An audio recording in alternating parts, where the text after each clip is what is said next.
Hello, reception. It's Mrs. Poole here. Time for our second story time. I hope you enjoyed the last story. Today's story is called Grandad's Secret Giant, and it's written and illustrated by David Litchfield. And illustrated means that it is David Litchfield who drew the pictures as well as wrote the story, and I think you're going to really enjoy the illustrations or the pictures in this story because he's made a wonderful job of it. So I'm just going to share my screen. Just give me a second and you can see the story too. Okay, so there's the front cover. It's a lovely picture, isn't it? And as I said, the story is called Grandad's Secret Giant by David Litchfield. Let's turn the page. Okay, there's a lovely picture of the town where the story takes place. That's the setting. Little Billy was in a pickle. Grandad, he said, we've been painting the town mural all day, but we just can't finish it. No one can reach the top of the wall. Don't worry, said Grandad. I know just the chap who can help.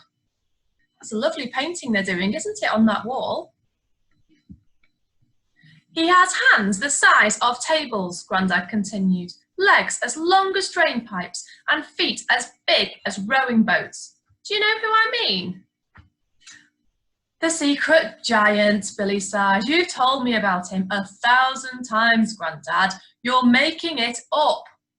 I never make things up, said Grandad. Do you remember when we went camping last summer? Yes, Grandad, Billy groaned. The giant was there, watching over us, making sure we kept safe. And do you remember when the town clock was broken? Yes, Grandad, Billy mumbled. You can see the giant up there at the top, keeping them safe. It was the giant who fixed it, said Grandad. Do you think this giant's real or not? I can't tell yet. And do you remember when our boat got caught in the storm? Oh, yes, Grandad, Billy sighed. It was the giant who pulled us safely to shore. But that's impossible, Grandad, Billy said. I didn't see a giant. Maybe you weren't looking hard enough, Grandad replied.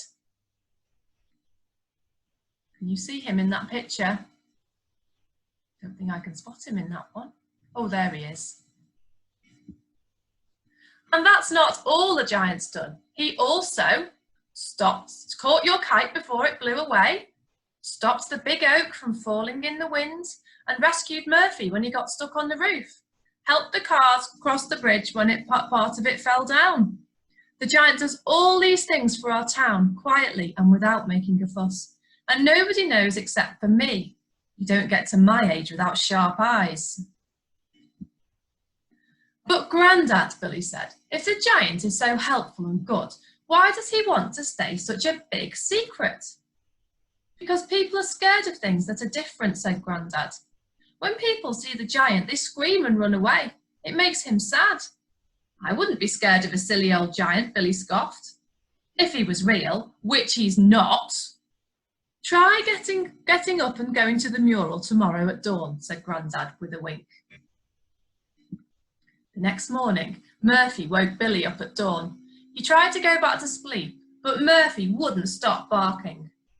So Billy decided to take him for a walk and to prove once and for all that Grandad's secret giant wasn't real. When they got closer to the mural, Murphy whined nervously. Don't be daft, boy, said Billy as they turned round the corner. There's no such thing as a giant! He was real, he was humongous, and he was terrifying! Billy ran away as fast as he could. But then he had a thought. Maybe this was what Grandad meant when he said people are scared of things that are different. Billy turned back. He's brave, isn't he? But the giant had gone. Billy went to Grandad's and told him what had happened. I shouldn't have run away, he said sadly.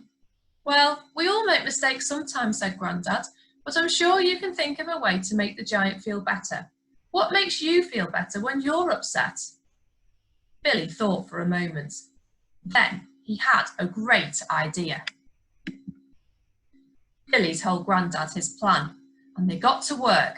They hammered, they sawed, they worked hard all day to make the giant a present he would never forget.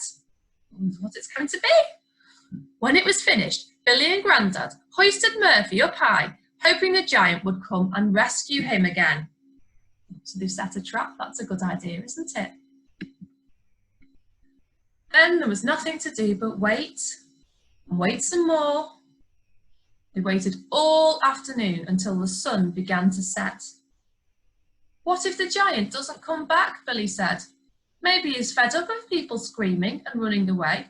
Maybe he doesn't want to live in our town because of me. But then, look at that. They saw legs as long as drain pipes, hands as big as tabletops, and feet as large as rowing boats. It was the giant! Just like they planned, he rescued Murphy from the ledge. Then the giant saw the present. For the first time since Grandad had known him, he smiled. Because what Billy had realised was that the giant wasn't just a giant, he was also a person, and he wanted what everyone wanted when they were upset. A friend. And that is the end of our story. So it's a lovely happy ending, isn't it? I hope you enjoyed it, and I hope you enjoyed all the lovely illustrations. And I'm going to close this down now. Hang on, let's stop the share. Just time for me to say, have a lovely summer holiday. I hope you have a wonderful time, and maybe bring some pictures in of what you've been doing in the holidays to show me. That would be fantastic. And I will look forward to seeing you all in September. I can't wait. I know I'll come and say hi in school this week, but in September we can really get started and have some fun. So have a lovely holiday, everybody. Bye-bye.